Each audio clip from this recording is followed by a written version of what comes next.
Happy Thursday and welcome to They All Love Jack.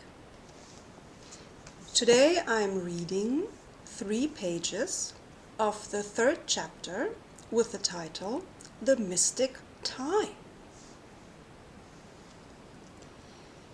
We shall begin with a quote. "You shall be cautious in your words and carriage, that the most penetrating stranger shall not be able to discover or find out what is not proper to be intimated. And sometimes you shall divert a discourse and manage it prudently for the honor of the worshipful fraternity." That's from Colonel T.H. Shadwell Clark from the Masonic Constitutions, 1884. In chronological terms, Annie Chapman was the 3rd in the series, but it was the most shocking yet in terms of Masonic signature.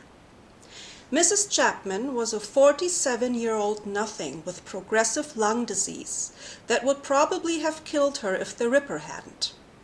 In the early hours of Saturday, 8th of September, 1888, in want of 4 pennies for a bed, she went out hawking the only thing she had. Just before 6 o'clock that same morning, her grotesquely mutilated body was discovered in the backyard of 29 Hanbury Street, Whitechapel. Her killer had clearly performed some kind of post-mortem ritual. Her throat was cut across, her abdomen had been slashed open and her intestines removed and deposited on her left shoulder. A ring or rings had been wrenched from her fingers, and together with her womb were missing from the crime scene. The assailant had also cut her pockets open, making a neat display of their contents at her feet. Amongst other articles, these consisted of a piece of muslin and a pair of combs. There was also found, reported the Telegraph, 2 farthings, polished brightly. Coins soon to be named the mysterious coins, and to become the subject of trivial controversy. A little over a week before Annie Chapman, a 43-year-old dipso called Marianne Polly Nichols had suffered a primitive version of the same penalty. She had her throat cut across, her entrails hauled out, and a worthless ring purloined from her finger.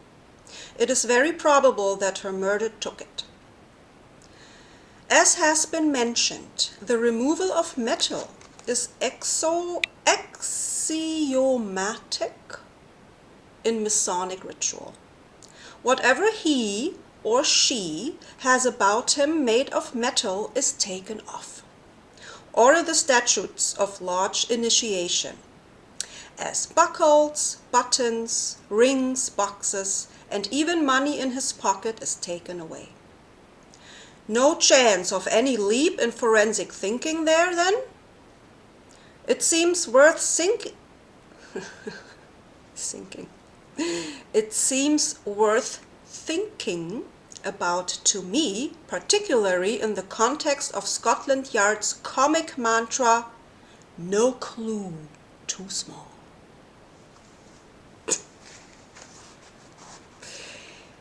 Bearing clues in mind,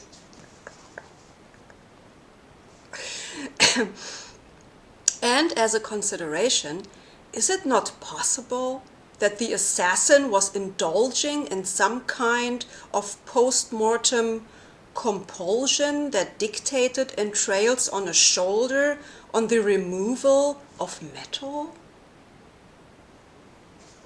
No need to get off one's perch about it. Just consider it along with a cut throat cut pockets and coins as a part of a broadening debate. The following inquiry in respect of metal is one of the first put to an entered apprentice on Masonic initiation. The worshipful master says, "Brother, your conductor thinks you have money about you. Search yourself." Then the candidate feels in his pockets and insists he has none. Then comes the senior deacon. "I know the candidate has money, and if he will suffer me to search him, I will convince you of it." So that sounds a little bit like a magic trick to me. In the above example, the senior deacon surreptitiously supplies the coins. And it's my view that Jack supplied the farthings that were found near Annie Chapman's body.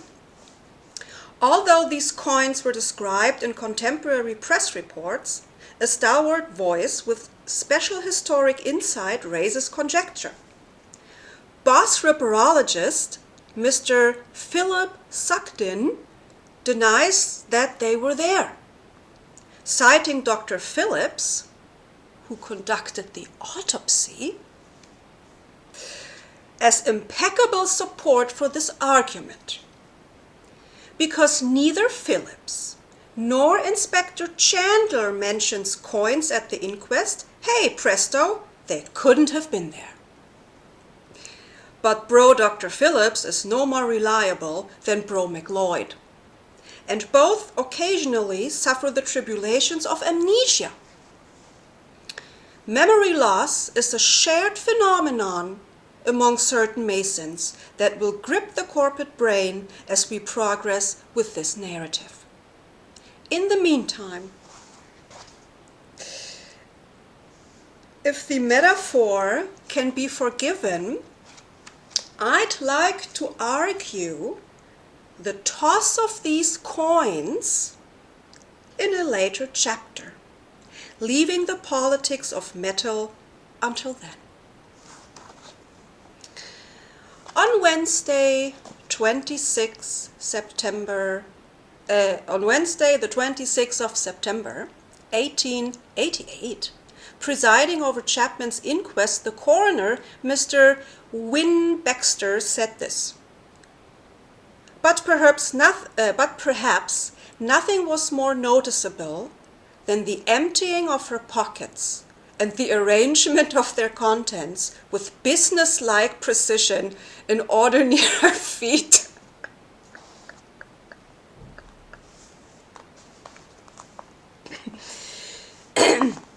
These murders were part of an evolving homicidal signature, the significance of which would have been as clear to Charles Warren as the nose on his face. For the sake of illustration, I'd like to consider Chapman's demise from a different perspective. Let us create and evaluate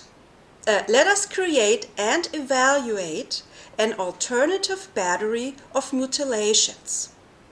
Instead of a throat cut across, let us suppose the fatal wound was a deep gash, as might be caused by a spear or something similar thrust into her side. And let us imagine, subsequent to death, that her killer had opened her arms into the position of a crucifixion and had taken the time and the risk to drive rusty nails through the palms of her hands, then positioned these nails at her feet before he fled. Would you not expect that someone of even moderate intelligence might hazard the possibility that the murder was the work of a religious nut? A one-eyed vicar-up for the day could put it together. Yet, of inquisitiveness over a similarly glaring distortion of Masonic ritual, there was none. Warren and his detectives were positively stumped. There were no clues whatever, they said. No scream and nothing to go on. So far from giving a clue, comes a perceptive echo. They would seem to conspire to baffle the police. It exemplifies their worst fault, agreed the Daily News. They cannot put two and two together. Maths was not a problem for a journalist by the name of George Sims, who wrote a weekly column for the Referee under the title Mustard and Cress. Sims' derisive comments don't do a lot for the idea that nobody said anything about Freemasonry in connection with the murders until the arrival of Mr. Stephen Knight. On 9th of September 1888, the day after Chapman's death, Sims wrote this: "The police up to the moment of writing are still at sea as to the series of Whitechapel murders, a series with such a strong family likeness as to point to one assassin or firm of assassins. Assassins and ruffians are interchangeable in the mythos of Freemasonry. Notwithstanding that, what did Sims have in mind when he wrote of a firm of assassins?" Is it the same question posed in a pamphlet dedicated to Bro Sir John Cora, published in Anno Lucis 4954? What is this drama of assassination, he asks, and whence is it derived? Sims needed no explanation. He was a Freemason himself, and on 16th September 1888 he returned to his theme.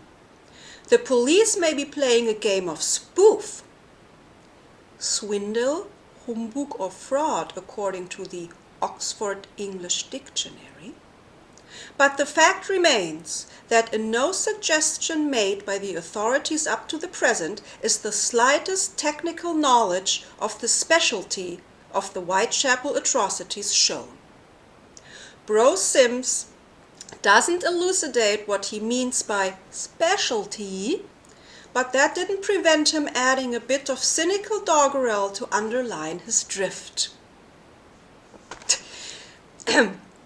The summer had come in September at last, and the pantomime season was coming on fast, when a score of detectives arrived from the yard to untangle the skein, which was not very hard.